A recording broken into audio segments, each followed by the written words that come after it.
What's going on, everybody? Bienvenue. It is me, Jericho Green. I'm here with you once again, but people, I'm not alone. Normally, I'm a one-man show. I'm a lone wolf. Oh! But this time, I got some backup. I got some assistance. I'm going to bring in somebody who is hilarious, so hilarious that she gets paid to be hilarious on stage, a stand-up comedian. Not only is she a stand-up comedian, she's a friend of mine. I like to consider her a friend of mine. I hope she feels the same way. She is a mother, and she has a very special event coming up this weekend, June 2nd, 2024 in San Diego. So I want to have her on here to kind of talk about how she got into comedy, producing this show, who's going to be at the show, and you people need to be there to show support. People, we have a lot of subpar entertainment out there, and we're like, I want something good. I want somebody to just be funny and not preach and be hilarious. Well, here you go, horses. I'm bringing you to the water. Will you drink? Let's find out. Let's bring her in. Let's give a big warm welcome to Minnie Eltaeb. What's up? Hi, thanks for having me. I loved that intro. I think that's the best intro I've had, like even better than any show I've done. So thank you. Man, all right, cool. No pressure. Keep I'm the glad bar you're up here. there, Jericho. I'm glad you're here. I appreciate you taking the time, and I'm excited to talk about this event that you have coming up. Of course, you guys can see in the background, that's Minnie all the way to the left. If you're having trouble matching her face, that is her. Those are some of the other ladies who will be there. And we also want to talk about the headliner. But first of all, I want to kind of talk about how long have you been doing stand-up? Because to get to the point where you're producing a show, you have other comedians coming on, and it's not so simple as, hey, you want to come do a show with me? You have to have some credibility because these people are putting their name on the line. They're attaching it to you. So you would have to be pretty damn funny yourself. So how long have you been sharpening your skills in the world of stand-up comedy? So that is a two-part question. So technically 11 years, but not really, because I did it from 16 to 18. Then I got like really sad and I didn't do it again until I was like 24, and now I'm 27. So like roughly 5 years. When I say 11 years, like I wish I had 11 years of experience, but solid probably 4 to 5 years. So, And that's pretty cool that you started so early, because a lot of the times, you're 16, you're 17, you're not really focusing on a passion that you have. You're being 16 and 17. So that kind of separates you already, being so young and putting the time in. What was that like, your first time, 16 years old, pursuing stand-up comedy? it was amazing, and I knew that I was meant to do it because it felt so natural to me. My very first show was in the original room at the Comedy Store in Hollywood, and it was only 3 minutes, and it was the best 3 minutes of my life. But you were saying, I started my passion so young. I was so passionate about stand-up, but I did not care about school. Like, I was in checkout mode, barely graduated high school, but it was what I was meant to do. I love being funny. It's so healing. SNL, when it was good, that's when I liked it, not when it, went Mhm. down the toilet. But that was amazing. And it was also really cool because so many of my teachers were supportive. Like my parents, obviously, they signed me up for it. They were supportive, but to have teachers that were like, I'll come to your show because none of my friends are 21, it was really cool. Like the last 2 years of high school were kind of rough, but they were worth it. Mhm. That's that's what I've talked to my daughter about a couple times, and every once in a while I like to check in with her because I want her to tell me her passion early, so I can Mhm. do that very Do thing, it. whatever it is. Let me get you into that early, so by the time you're out of high school, you already have 2-3 years or whatever in your You will craft, be and benefiting that that. passion Yes. that you have. Yeah, and for those that don't know, the Comedy Store, that's it. That's up here. That's the People mecca of comedy. Yeah. Like, That's it. People put years and years in to even get inside of that place. So to be on stage there at such a young age is amazing. Um, it so was beautiful. yeah, I bet, and to have that support again, that support is everything. To have your That's teachers and your what's parents get behind you. exactly. That's what's so crazy to me. I have my daughter now, and seeing my parents, I'm like, oh my gosh, like really believing, because you talk to most people like, oh, you're starving or blah, blah. Most people don't follow their dreams, they don't follow their passions, and they also don't encourage their children to do it, which is crazy to me because you will die one day. Why not try? If even if you try, you're better than everyone else that just is like, oh, I'm just gonna play it safe. Why? So you can have regrets on your deathbed? No, that's not what I'm gonna do. Yeah, do it. You only get one ride, so you might as well maximize Life that is short. bitch. Life is yes, life is so like it dawned on me. So I'm 27 now. It dawned on me when I turned 25. I was like, I might have another 50 years if I'm lucky. Like what? The average person dies at like 73. I don't know. It's somewhere between 70 and 80. And I was like, oh my gosh, like I lived a third of this. Like this is crazy. So I And think about that all the time. that makes me feel good when you said that you barely made it out of high school, because I was the same way. To me, high school was a social aspect. The academics of it did not appeal to me at all. I Yeah. did good in like English and literature and history and stuff like that, but I didn't like it. Math sucked. Really didn't like high school, but going there and hanging out at lunchtime in the forum, me and a friend of mine, we did the announcements like in between classes. So that Mm. was why I wanted to go to school. High school is really a place for me to learn how to be funnier than just hang around and shoot the shit. I enjoyed high school, but it wasn't socially, it was great, but I didn't. The academics and all that shit sucked, and I barely like Yeah. Indiana Jones reaching back and grabbing his hat before the stone slams. That's how I got out of high school. Barely. I feel the exact same way. Well, not feel it. That's exactly what happened. Like, and you saying you liked doing the announcements. Yeah, theater was the only thing motivating me to go to school. Like, I was just like, not my parents wouldn't let me drop out, and I didn't ask to, but they would never allow that. But I just like I don't want to be there. I don't care about algebra 2. Like, I didn't even take math my senior year, and I remember the very first day of school, my junior year, my last math class, the teacher goes, you for your assignment today, you have to write how you're going to use math when you're older. And I legitimately wrote, I'm going to use addition to count up my ticket sales. That's what I wrote because I was doing the stand up. Like, I'm not going to, I'm going to use fractions to figure out roller coasters. I don't care. That's why Yeah. engineers get paid a lot of money. Don't put that on me. Don't put your nerd math, your nerd fetish on me. I'm not doing that. Yeah, don't But get your nerd on me. yeah, it's just like, oh, he was such a cranky old man. I don't even remember his name, but yeah, I just high school people do well in it and they go to college, good for them. But I also think that there should be option for people that are like, can I just do like a work study program instead Yeah. and like work in my career, which is what I did basically. I was at school and I would do mics like once or twice a week, and I'd bring my friends. It was a lot of fun. I took like the regular classes, so I didn't have a lot of homework, and it was perfect. But yeah, anyone that does good in school, hats off to you. I don't know. Maybe it's something in my brain. Maybe it's being creative. It's so hard to just sit there in a classroom for 8 hours. It feels like torture. Yeah. Yeah, and there were kids. We all know kids who were super smart. They Mm-hmm. effortlessly got A's, and the things that just seemed so difficult to me came to them so easy. But also on the flip side, when we had a group project and somebody had to get up and present it to the class, they were the first ones to, oh, I'm not doing it. You do it. I'm And like, you they you were would do it, deathly right? afraid, and I was like, oh, Yeah. I'll do that, man. Give it to me. Yeah. This was my thing. That's what I was good at, is speaking to people, speaking to groups. But to them, it was a fate worse than death getting up in front of the classroom. And to me, I was excited. I was, I was. Anybody want to read? No, not you. But somebody else. You've already read. Like, that was me. Being talking in So front of groups and stuff. That's what I was into. But there's moments in high school where I cringe and I'm like, why did I do that? But I'm like, well, it was a necessary evil. Reading in class, there was a kid. He was so bad at reading.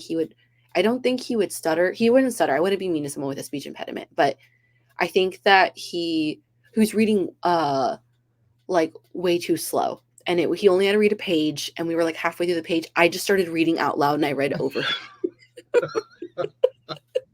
I couldn't handle it. And you know what? I didn't get in trouble. I did not get in trouble with the teacher. Nobody said anything. And I was like, that silence is a thank you. And I know it.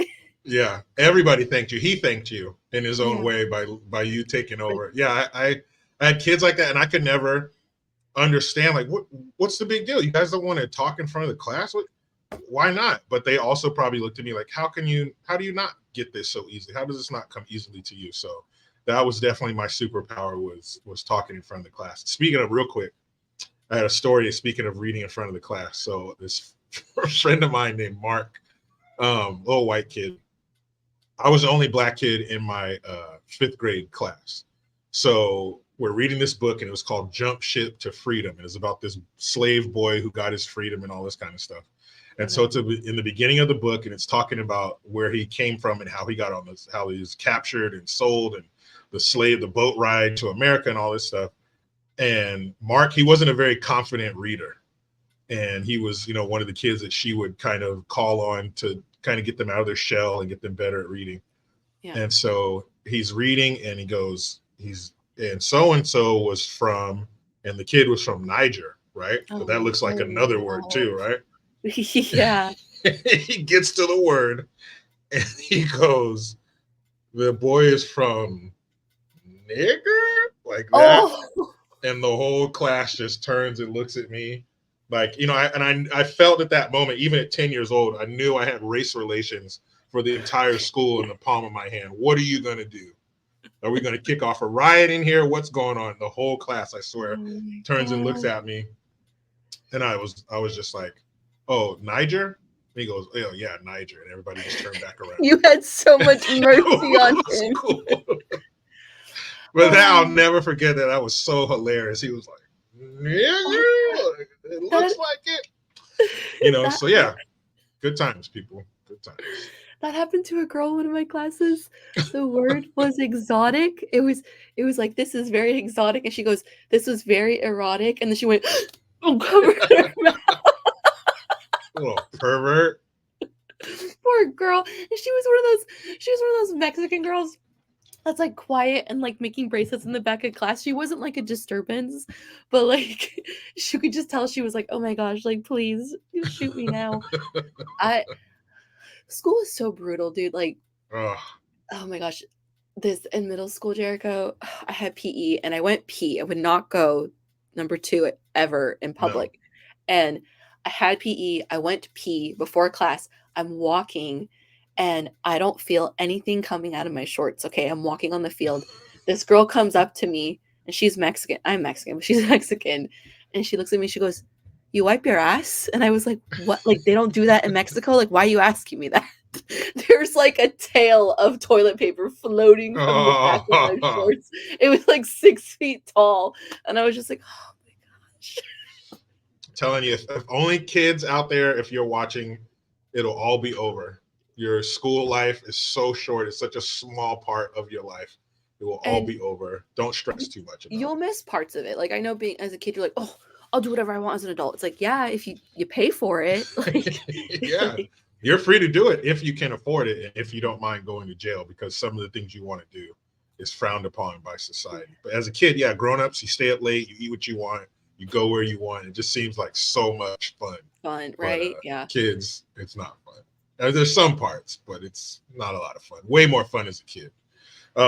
So the title of the show is Momedy Comedy.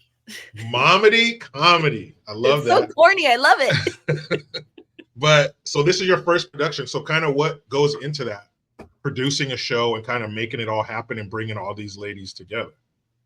Oh, it is not for the weak. No, I'm just joking. It's a lot of fun. You have to reach out to a lot of comics. I've been rejected by comics for over like a year and a half. Like even before, because my daughter's a year and a half. I tried to do a show while I was pregnant, and I reached out to like big comics. I reached out like to them in DMs, their agents.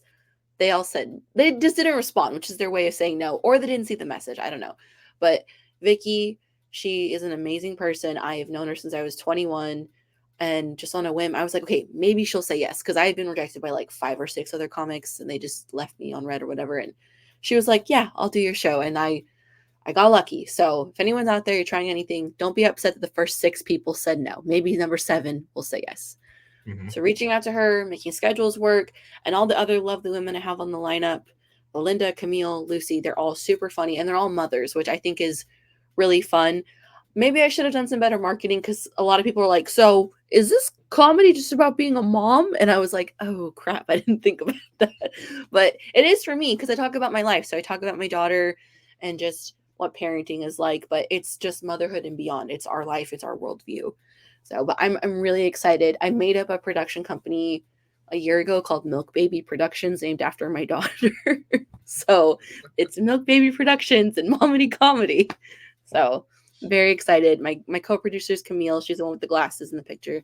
She's Okay. fantastic. All of these women are super funny, and I'm really excited. I've never produced something like this before, and I think it'll be fantastic. I've been on a lot of shows, but a lot of work goes into putting up a show. Even if it's like open mic, like you don't realize how much work that is. So very Mhm. honored. I'm really touched by everyone that said yes, and just thank you to Vicky. She's a saint. So, speaking of Milk Baby Productions, Momedy Comedy, how has being a mom changed your comedy? Because having a kid certainly changes your focus and it changes your life. And that's where, comics usually get a lot of their material is from life. And a lot of it's telling stories and stuff like that. So, how has becoming a mom changed your comedic style? I feel like I can relate to older people a lot more, which makes me feel so old. I'm like the other day I was talking to somebody and I was like, were they a young person? And I'm 27. Why am I saying a young person? Like, Were what they a the hell? whippersnapper?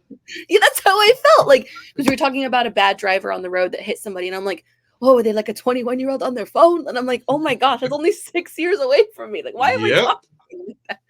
But yeah, I love it. It's definitely changed my worldview. I think that parents are way more important than I ever thought while I was a kid and a young adult. Um, just people, they have their issues with their parents. That's you got to work through that. At the end of the day, I think most parents are just trying their best. And I also think, how did my parents not strangle me growing up, because I was such a problem? So, like, I just gave my parents the hardest time. Thank God my kid is just loving and she just wants to be your best friend. Like, I'm like, oh, thank you, God. Like, I'm so happy that I don't have some baby that's like, get away from me. So, but it's really changed my worldview that we need parents more than ever, mothers, fathers, and you need a strong family. Because a lot of these comics that I'm with, they don't have a good background, and I'm like, oh my gosh, like this. If Mhm. my kid does stand up, I hope it's because it's genetics, not because she's really upset or Yeah. something. So Yeah. It changes things. You look at some of the experiences you had as a child, and maybe you're upset with your parents about it. mhm, But mhm. then now that you're in it, you kind of understand and you're a little more forgiving because you realize what they were dealing with. And it's of course it's not perfect. Nothing is. But Nothing ever as a is. parent, what you're trying to do, what you're doing your best at is making life for your kid appear like a duck on the lake. On the surface, that duck's just cruising along, everything's fine, nice and smooth, but underneath, those little feet are kicking. So you try to shield your kid from a lot of the adult stuff and the money and Yes. the stress and all that stuff to just give them the appearance that, and hopefully that's how it actually is for the most part, but definitely give the appearance that everything is okay. You're always I going to have everything you need, Yes, and I'm going to yes. shield you from all this stuff because I think inviting kids into the chaos of adulthood and parenting, I think it robs They them don't need that. of their innocence. Yeah, just be a kid, do silly stuff, clean your room, get good grades, eat your vegetables, and I'll take care of everything else. Because once adulthood comes stomping into town, it's going to be over. So, enjoy it while you can, kiddies.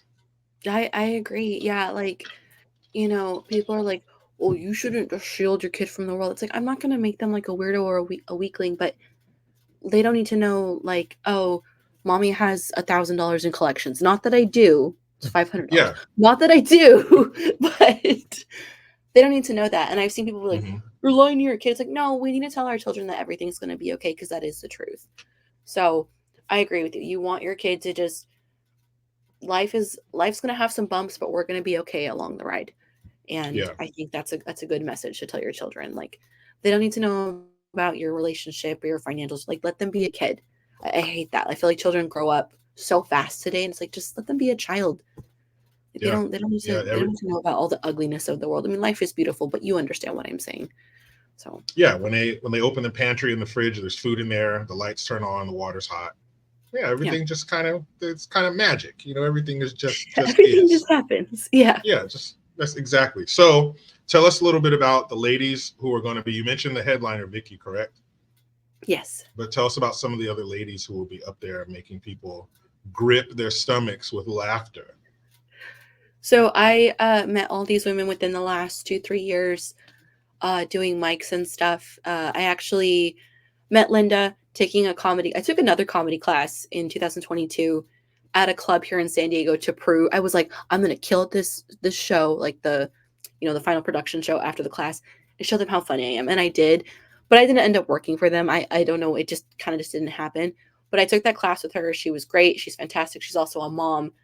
Um, she had a clip. This is random. She had a clip go really viral on Instagram about teaching her kids how to buy stuff, and it doesn't matter if it's the most positive thing. Like people would just find reasons to be negative. I mean, you know that you have a couple Oh yeah, thousand followers on it. They're like, "Oh, you're making your 5-year-old buy stuff." It's like he earned money by reading books. Like, why is this bad? yeah. But she's fantastic. She's funny. One of my favorite comics. She's always somewhere. She's in New York. She's in Chicago. I think she just auditioned in Vegas, which is good for her. But yeah, love Linda. She's one of the most relatable moms I've ever met because she got into stand up and then her and her husband had a baby. And so she just got back into it like within the last year. And I think the kid is like 4 or 5 now. So she's like, I feel for you. It'll be slow the first couple of years. And I'm like, okay, thank you. Camille told me, I don't know if she talked about it on stage, but she said that she had like postpartum rage and she needed to get it out. So she started going to these mics and she just started doing really good. And now she's amazing. I see her at so many shows. She is at mic drop all the time. And just she's one of my favorite comics. She just is such a good host and brings such good energy. And that's what we need. You need a lot of momentum in a show. You just want the show to go from good to amazing. And I just think this lineup of women, it doesn't matter who's in the front or the back, just everyone's going to kill. And Lucy, same thing. I took that class with her also. And now she works at the Comedy Store in La Jolla. And I think that's amazing to see us from bringing a show with all our family and friends. And now she's doing Best of San Diego every Thursday. And she's a killer. She's always hosting. She's hilarious. So all these ladies are funny.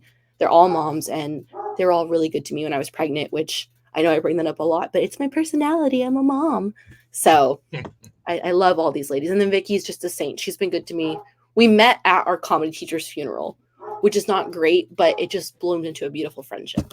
So That's awesome. So quite a lineup, and you have yes, 5 killers. comedians there, so it's going to be a good show, good sets. So please tell everybody once again. Oh, and something I forgot to mention. Not Yes. only is Minnie a great comedian and a mom and producing shows and all that kind of stuff, she's also a roast battle champion Oh yeah. slash Yeah. veteran. So which do you prefer, roast or Ooh, just doing a set? that Like, is hard. would you rather have just the most brutal, hilarious roast or just the most amazing standing ovation set? I think right now a roast because I just got into it a year ago. My record is 5-1, and it's to me telling an insult while being funny and clever. I think that is that's an art within an art. Like anyone could Mm-hmm. be like, "Hey, you fat ugly fuck," but if you can make that like clever, that's amazing to me. Mm-hmm. I've heard roasts about myself where I'm like, "Wow, that's really good writing." Like it doesn't even bother me. So Mm-hmm. right now, roasts. Like I'm so happy for everyone that was in it, but I would love to be a part of the Netflix's The Joke Festival. They it's a big comedy festival for like 2 weeks, and they had a roast battle uh, competition, and I want to be on that so bad. I'm hoping next year they'll put me. I have no control over that, but I was just in the California Cup. I made it to the third round. I got kicked out by Deep Tanshu Jha. Good job, Deep. He won. I knew he was going to win the championship after battling with him, but roasts are amazing. You focus on one person. You can be as insulting as you want. It's fun. Like I live for those. Like the roast of Tom Brady. That was beautiful writing. Tony Hinchcliffe did amazing. I Mm-hmm. would be honored to work on something like that one day. So right now it's roast. I'm really proud of this show on Sunday, but if I had a gun to my head, they were like, you can only do roast the rest of your life. I'd be like, all right, that's fine. Like no complaints here. So Yeah, and the more brutal, the better. I mean, mm-hmm. I'm talking appearance, religion, relationships. Nothing is no holds barred. Nothing's off the table. And yeah, and as an audience member, to watch people and to listen to people just go so hard in the paint on each other. I mean, to where sometimes it's beyond a laugh. You're just like, oh my God, did they really? You're like, I can't believe they said that. Yeah. Yeah. And that's the beauty of it. That's like the last pure art form, is getting up there and just saying the most hurtful shit you can to another person. I feel like, because I feel a shift in the culture right now, but I feel like roasts are one of the only things where people haven't been canceled for yet. And so I embrace that, because I don't want to be told what I can and can't say. You're not in charge of me. So I love it. And I like roasts so much. I write roasts about people, then I request if I can roast against them. Like, hey, Booker, can I have this person? I'm like, oh, you dumb it. Like, I write stuff. So I'm really excited. I have one in San Diego in July. I'm going against a guy named Melvin McKinney. He's this really funny fat black guy. And I have all my roasts written about him. That's how excited I am. Oh, man. Yeah. I can't wait to see some clips from that one. That's going to be amazing. So please let everybody know when, where, and how they can get tickets to this comedy extravaganza. So it is going to be Momedy Comedy with headliner Vicky Barbalack and 4 other lovely ladies. Will be this Sunday, June 2nd. Doors open at 5:30. Show is at 6:30. It's at the Mic Drop Comedy Club in San Diego. $20. There's no item minimum, no drink minimum. Just bring your ass. Come laugh. I will send Jericho the link and we'll put it in the description. Please come see us. We have a lot of seats. It's going to be fantastic. And Vicky is an amazing headliner. She was an America's Got Talent finalist in 2018. She is funny. She has residency in Vegas. You would not be disappointed. Come see the show. Come support women of color. Okay. Actually, support women of color and indigenous. Oh my goodness. But also, little behind the scenes info. You guys started in one room. It sold out and you got moved to the bigger room. So we sold out. So people in the know, move them to a bigger room because they know the type of talent that you're going to be dealing with. So make sure that you're a part of this. If you're in the San Diego / LA area, get your ass over there, support. Maybe you're not in the area. Maybe you're across the country. You're invited too. Book a flight, get your ass out there. I'd be honored if I had a stalker and they came to this show. Then I would file a restraining order. But for now, if you're stalking Minnie, go check her out, but do be prepared for a restraining order and a possible arrest. Minnie, I thank you for taking the time. I thank you for producing this event. This is amazing. We need more quality people out there doing stuff, saying what the hell they want and not being afraid. So this is what we're bringing you people. You have the opportunity to support something great. So do it. Thanks again for being here. All the information, like she said, will be in the description box. So click, share, buy tickets, get your ass over there and support something great. And until then, we out.